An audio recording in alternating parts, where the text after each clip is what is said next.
E out-of-school building kutabini denge área de Lynch na Centro Estácias ta paso grande de profissionalizar e facilidade nang de cuido después de escola na isla pa joven nang de 6 pa 18 anos.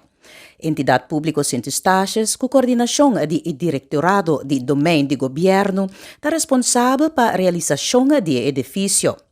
Ministério de Assunto Social e Labor, que está responsável para o financiamento de projeto de Best for Kids, está em colaboração estreita com, entre outros, Ministério de Enseñanza e Cultura e o Ministério de VWS.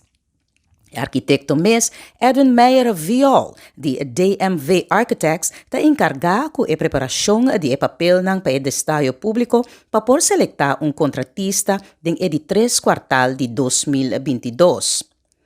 A imagem do edifício está que mester inspirar e joven para hungar, sinha e crescer, sem sentir que não tem uma instituição de enseñanza convencional, tendo conta com o clima, colônia e a arquitetura de Centro Estácias.